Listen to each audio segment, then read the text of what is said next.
Gotham City is often recognized as the setting for the Batman franchise, but it turns out to be an old town near Sherwood, England. Since the 13th century it was the subject of little stories, usually portraying the inhabitants as fools at worst and tricksters at best. In 1807, New York denizen Washington Irving wrote a series of sardonic essays associating his hometown with the ancient city of Gotham, in order to mock the fashionable citizenry, viewed as self-important and foolish. The nickname stuck, and the likeness isn't entirely irrelevant.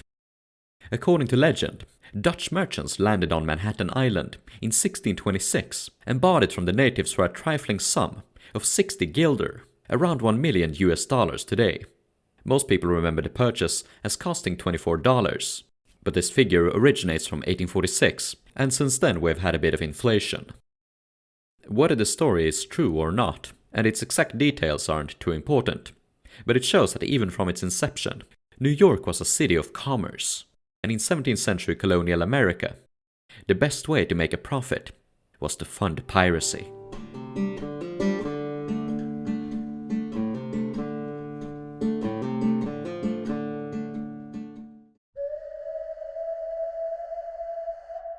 By the time that Europeans arrived on Manhattan Island, it was already inhabited by the Munsee-speaking tribes, primarily the Lenape.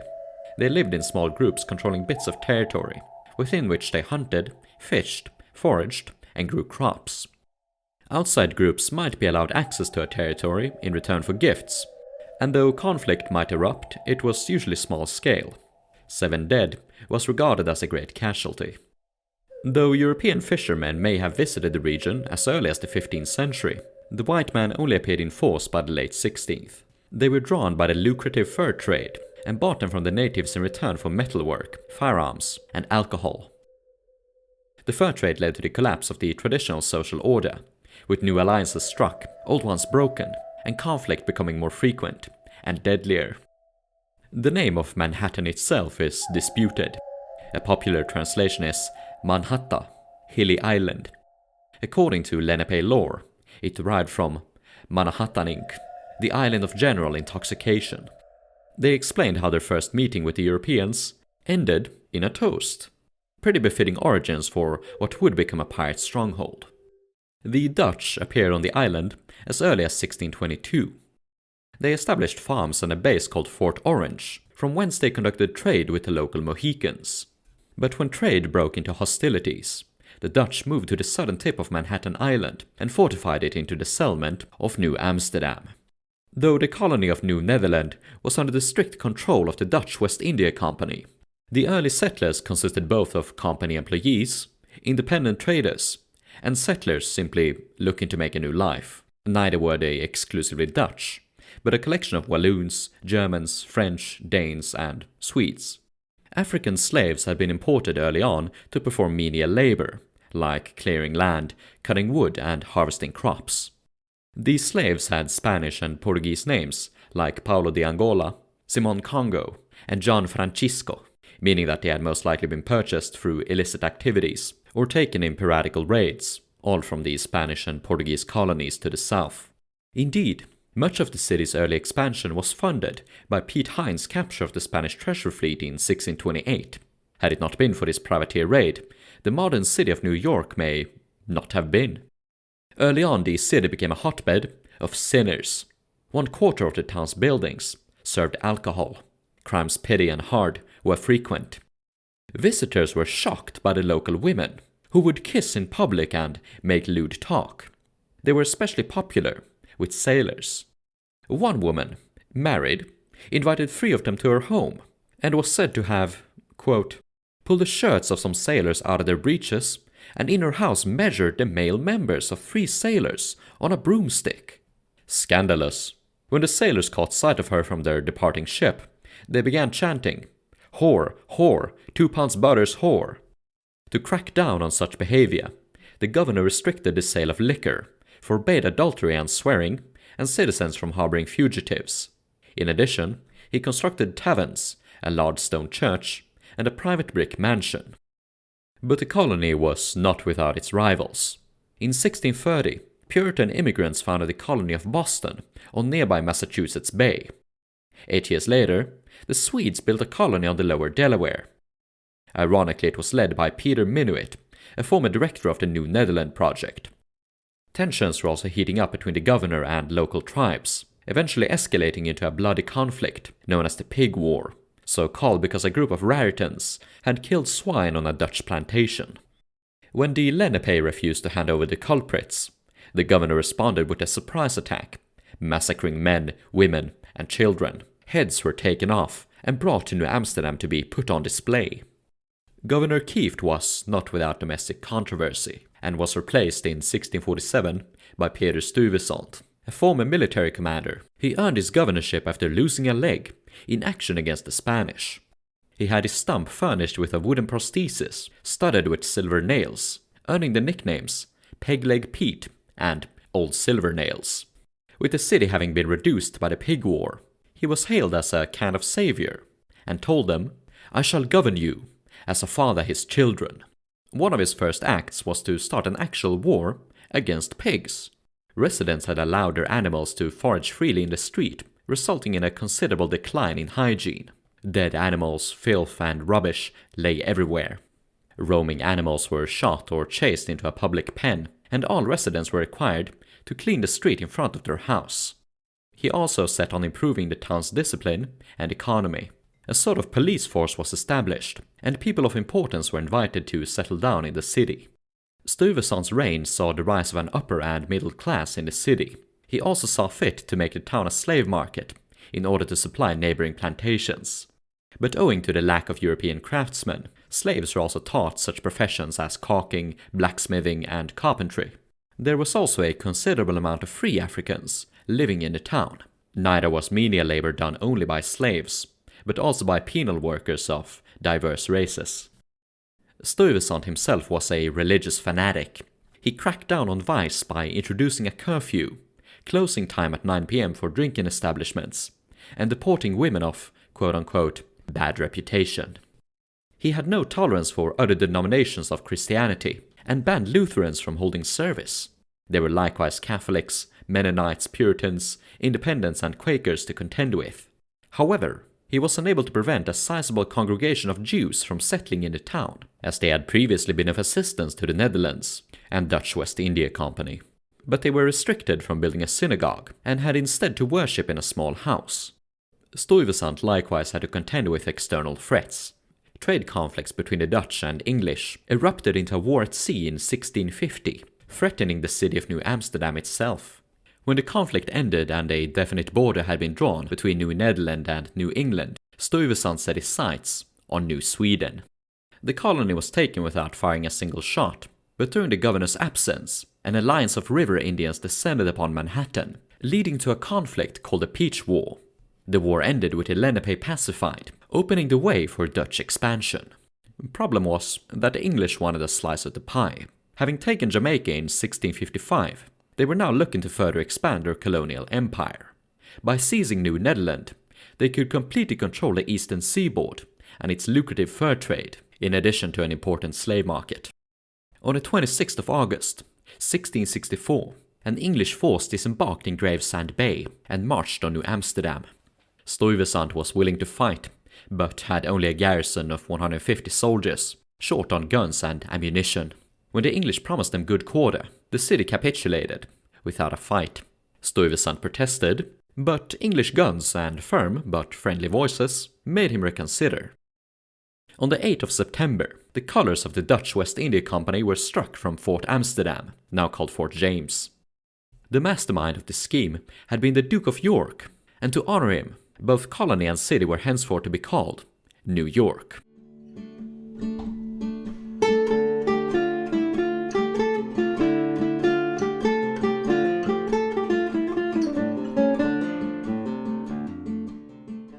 The thing with the Duke of York was that he pretty much became the king of New York. Indeed, he wielded more power over the colony than his brother the king did over England. Every denizen was his tenant. He had absolute power to mete out punishment, and all the lands, islands, soils, rivers, harbors, mines, minerals, etc., etc., belonged to him. Ironically then, he never set foot on the place. His absolute control was mitigated by the Articles of Capitulation, which allowed the Dutch to keep their culture, property, and the right to stay or leave. So New York would largely remain a Dutch city until the turn of the century, but a lot of its denizens adapted English culture and even changed names. Stuyvesant even has a few descendants in the city, alive to this day. When war broke out between the Netherlands and a Franco-English alliance, yes, the French and English were quite friendly during the 1600s, the Dutch got a second chance at retaking the city. A squadron arrived in 1673 and took the city without a fight, being well received by the Dutch majority, and the city was renamed New Orange. But its final Dutch hurrah was only to be brief. The next year, the Netherlands surrendered, and the city was ceded back to the Duke of York. Though many chose to escape the city, the old government was actually quite lenient to them, wishing instead to cooperate and establish commerce. The new governor, Major Edmund Andros, even spoke fluent Dutch. Somehow. Andros passed several decrees giving full control of regional trade to the city, significantly increasing the power of its craftsmen and merchants. One of his greatest allies were the local cartmen, who were allowed to form a fellowship, a kind of guild. In return for assisting the governor in public duties such as picking up trash, fighting fires, and transporting felons, he forbade slaves and free Africans from operating carts. Similar measures against slave labor were often undertaken in other colonies in order to prevent white unemployment, and there appears to have been a sizable amount of governors critical of slavery for this reason, also due to potential slave rebellions. Andros' end came at the hand of the growing English population, who accused him of partiality to Dutch merchants. Shouldn't have been smoking weed and walking around in wooden shoes, both of which were actually popular Dutch things even in the 1600s. In 1683 he was replaced by Colonel Thomas Dongan, an Irish Catholic. Dongan reorganized the government and made baronial land grants, turning the colony into an almost feudal state. Resentment was brewing, both among the lower classes and the Dutch population. Not to mention the fact that Dongan was a Catholic, an enemy which all of the reformists could finally ally against. Things would only get worse. In 1685 the King of England died, and was succeeded by his brother, the Duke of York. New York now became a royal colony and incorporated into the massive dominion of New England. All of its fortunes and misfortunes could now be directly blamed on the government at home. Crowned King James II, he would not exactly become popular in the city named after him. A month after his ascension, France began persecuting its Protestant population, called the Huguenots. Many often fled to New York, where they established a place of worship and became prominent quite swiftly. But they were not very fond of their new king. He and his wife had converted to Catholicism, and had even congratulated Louis XIV on his anti-Protestant actions. The Protestant population was largely unconcerned, however, since James did not have a son and the heir in line was a Protestant. That was until the Queen gave birth to a son. Now people got kind of uppity, to say the least.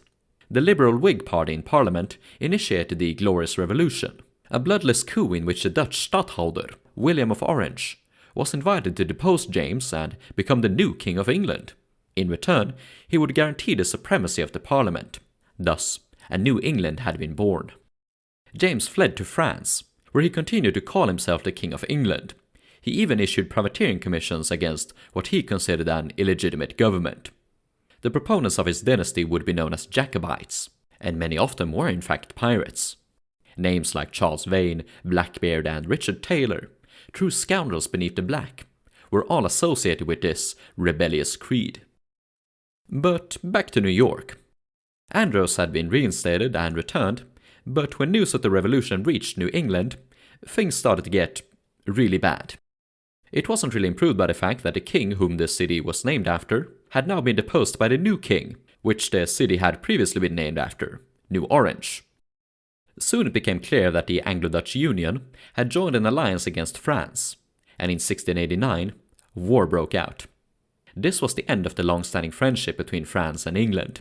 From then on and until the end of the Napoleonic Wars, they would be near permanent enemies. In the Caribbean, English buccaneers and French filibusters had operated in close tandem against the Spanish, sailing under the same banner, drinking in the same ports. Now they were at each other's throats. Literally. Aboard one such ship, the Rose, the English crewmen led a mutiny and murdered their French comrades. The leader of the mutineers was a Scotchman named William Kidd.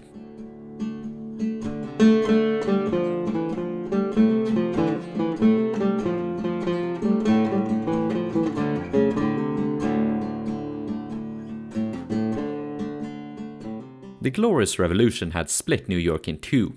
People weren't sure what to believe and who they should listen to. Rumors spread that Lieutenant Governor Nicholson was planning a papist uprising. A terrified crowd urged militia captain Leisler into a mutiny against the government. After seizing Fort James and disarming the regulars, the city had fallen to the rebels. The problem was that Nicholson wasn't actually a Jacobite. When he returned to England, King William affirmed his rule over the city.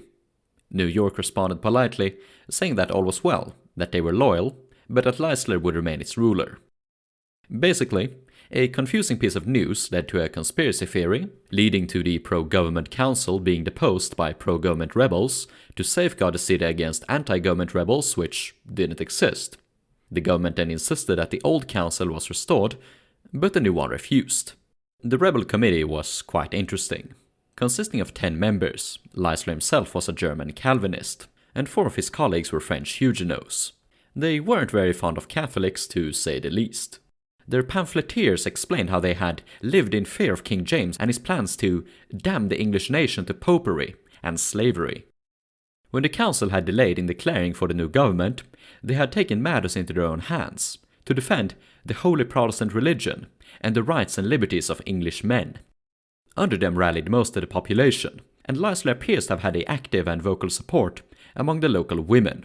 His opponents pointed this out as the reason for his success. Nicholson and his supporters viewed him as a rabble, an ignorant mobile, a drunken crew, and Oliverians, a reference to the supporters of Oliver Cromwell. It wasn't before long before opposition turned to open conflict. Homes were ransacked, mail intercepted, and opponents arrested, including former Governor Dongan. In retaliation, the anti-Leislerians attempted to blow up the fort. In 1690 they made an attempt on his life. Leisler was jumped by a group of merchants shouting, "Kill him! Kill him!" But he was promptly rescued by a 60-year-old carter, saying, "I will not suffer this to happen." The first real battle was a small skirmish near Newtown, between rivaling groups of militia. Leisler's regime was turning more and more into a dictatorship. He placed heavy restrictions on anyone not employed in his government, while refusing to address the political and social grievances. When anyone asked about it during government sessions, he angrily sent them home. Leisler was also an early supporter of pirates. He granted commissions to men wishing to make the pirate round and plunder the distant Red Sea, likely as revenge against Islam. In 1677, Leisler himself had been captured and enslaved by the Barbary corsairs, and forced to pay a ransom of £1,230. In 1690, King William made a call to have Leisler deposed. A contingent of English troops led by Richard Inglesby made landfall in March of 1691. They were met by gunfire from the fort, in which Leisler and his men had been fortified. Inglesby set up quarters around City Hall, and soon the town had been split in two. Fire was frequent between the two parties, now nicknamed the Blacks and Whites. Leisler was accused of firing heated cannonballs to set the city on fire. In return, one of his rabble-rousers declared that the English troops were Catholic sympathizers. The conflict had turned to a standstill. A French invasion was underway from the north. Things were not looking good. Meanwhile, Captain Kidd had recently arrived in New York aboard his new ship, the Antigua. The old buccaneer was approached by local merchants, asking him to help put an end to Leisler's rebellion. Kidd sailed his ship around the tip of Manhattan Island and trained his guns on the fort. Rather than facing a bombardment, Leisler surrendered. 2 days later, the newly appointed governor arrived, and a new order established. The strange rebellion was over, and partly thanks to a famous buccaneer. As for Leisler, his fate was not very quaint. Along with 6 other men, he was convicted of treason and sentenced to be hanged, drawn, and quartered. Now, a quick word from our sponsor. Since you're no doubt a salty sea dog like myself, you no doubt have a taste for that wonderful beverage, hot chocolate. But have you ever tried this newfangled Turkish drink called coffee? It is hot, it is delicious, and it energizes the whole body. But oh, you might say, coffee is only sold in London. Well, look no further than the city of New York, because the King's Arms has now been open since 1696, offering only the best of food and Turkish water. Do you hate your wife? Women are not welcome. And if you want to make a trade deal, there is no better place to meet fellow merchants. maybe even Governor Fletcher himself, from whom you can buy commission. In short, great fellowship, great tobacco, great coffee, and if you head down to the King's Arms today and present them with the following promo code, totally a real ad, you'll get a 10% discount. Thank you to King's Arms for sponsoring this video. Now if you please, hit the subscribe button and notification bell.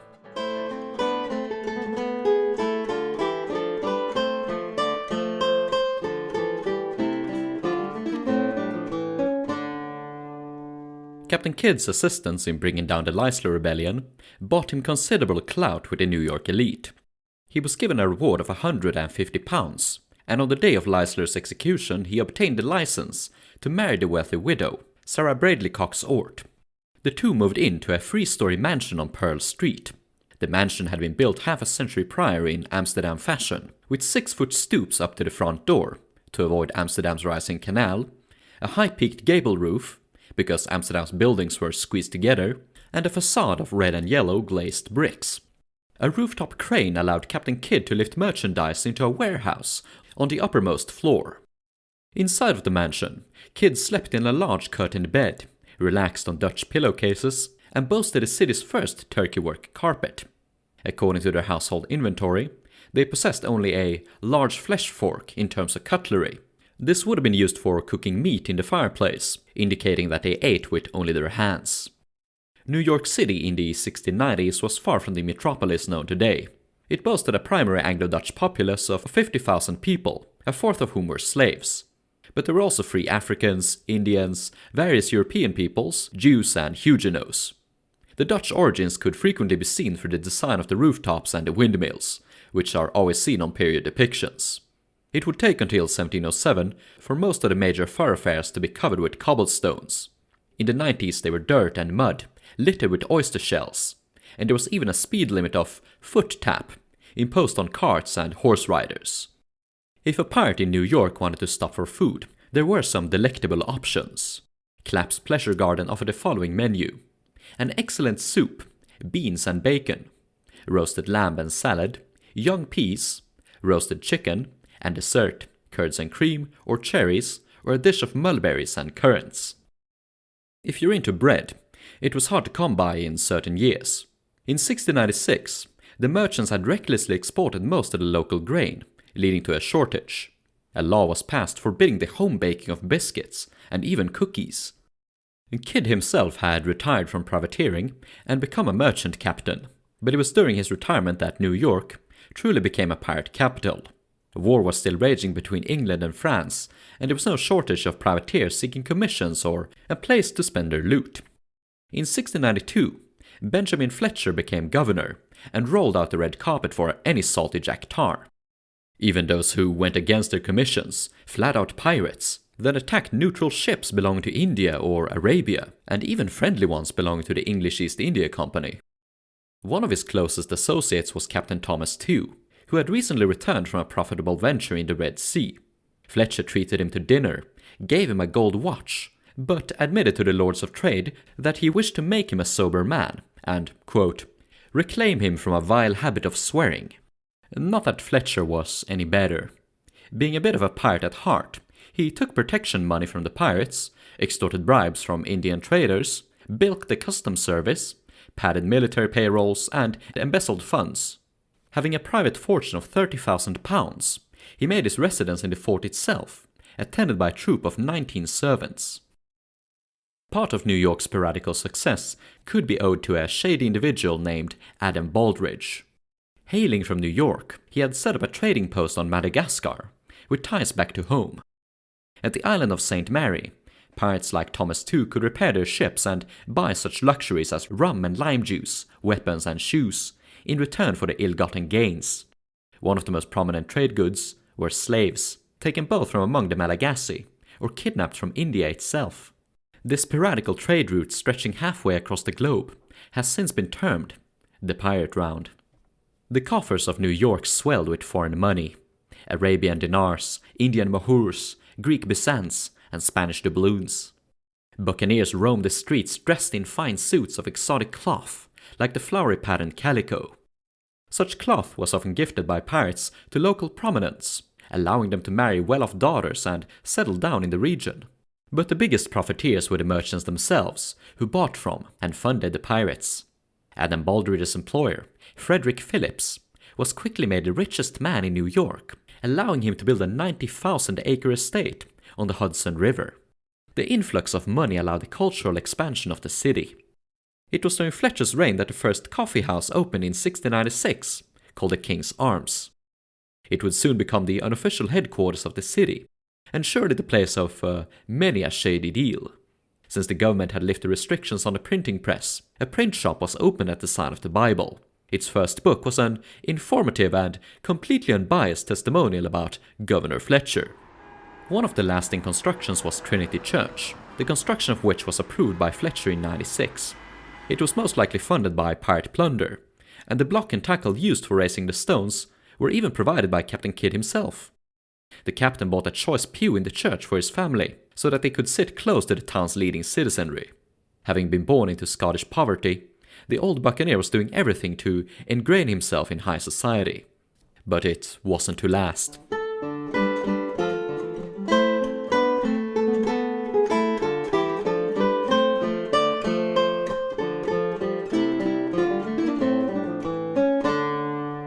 In 1694, the Whig-controlled Parliament in England were taking increased measures in combating piracy. Having established a new Board of Trade, introduced the Navigation Act and poured money into the Royal Navy, they had officially announced their crackdown on piracy and smuggling, a radical policy change from England's previous laxity and even support on the matter. The colonies would lag behind in this decision, and it would take until the 1720s for everyone to get on board with this new world, in which piracy was considered a crime. All of this spelled a disaster for Fletcher. One of his keenest enemies, Robert Livingston, escaped to London with lurid testimonies of the governor's corruption. It was even declared that Leisler had been unjustly convicted. After a lengthy investigation, Fletcher was deposed by the Board of Trade and ordered back home.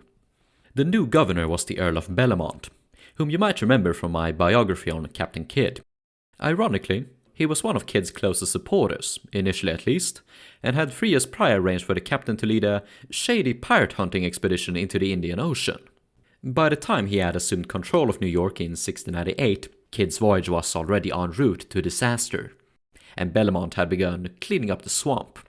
Bellamont was an Irish Protestant whom had been prosecuted back home, so he wasn't very fond of the local Catholics, many of whom had started to become prominent during the Fletcher administration. He had them arrested, their land confiscated, and the Navigation Act enforced, with utmost vigor. A year later, Kidd had become infamous due to his embarrassing and blustering behavior. He was widely regarded as a pirate, and Bellamont was eager to sweep his involvement under the rug. When Kidd arrived in New York in 1699, the governor humored him at first, but eventually ordered his arrest. Bellamont managed to recover Captain Kidd's treasure, which was far smaller than imagined, and he had to surrender most of it to the English government. In the end, Bellamont did clean up the city, but his own scheming bit him in the ass, and in 1702 he dropped dead just a few weeks before Captain Kidd's execution in London. The captain was no doubt glad to have the final laugh. This was the end of piracy in New York. The peace with France was short and soon erupted into a new conflict, the War of Spanish Succession. In the first 2 years alone, the city lost 30 of its vessels to French privateers, about 1/4 of those active in the port. In return, New York privateers made some success, taking about 50 prizes between 1703 and 1712, and money of about £60,000. Some even engaged in illegal trade with the French West Indies. But this money was a trifling sum compared to the profits made by the pirates a decade earlier, and took the lives of nearly 300 seamen, almost half of the colony's total. New York would not become a privateer capital like Bermuda, Jamaica, or the Bahamas. Prominent naval vessels used in the war against pirates were often stationed in the city, such as the HMS Phoenix, which would in 1718 travel to New Providence and have the pirates there surrender to the King's proclamation. One of the greatest naval victories against a pirate took place in the ocean off Long Island, where a man-of-war caught up with and captured a pirate vessel. The man of the hour was Captain Peter Solgard of the HMS Greyhound, an all-powered sixth-rate, with 20 guns and 130 men.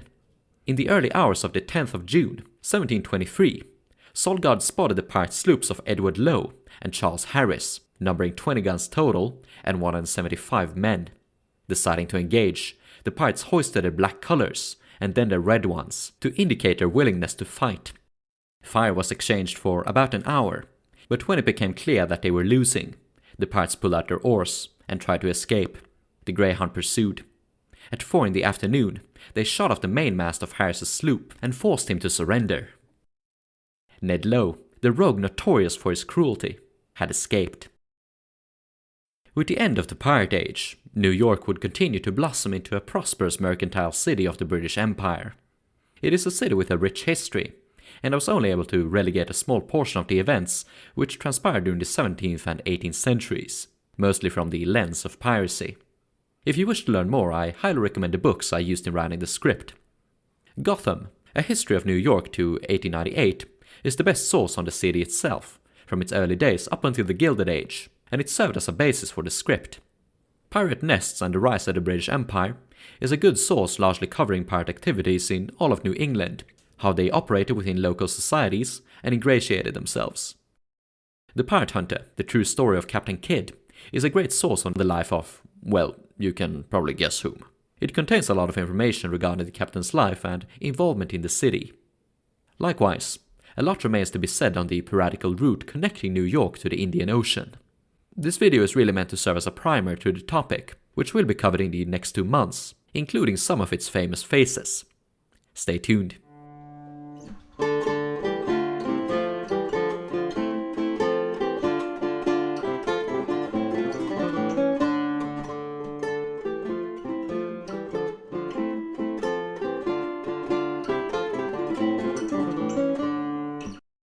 As usual, thank you to my generous supporters over on Patreon. Patreon supporters get early access to my videos and can watch them without ads. And if you want to interact with fellow pirate enthusiasts, check out the link to our Discord server in the video description. Cheerio!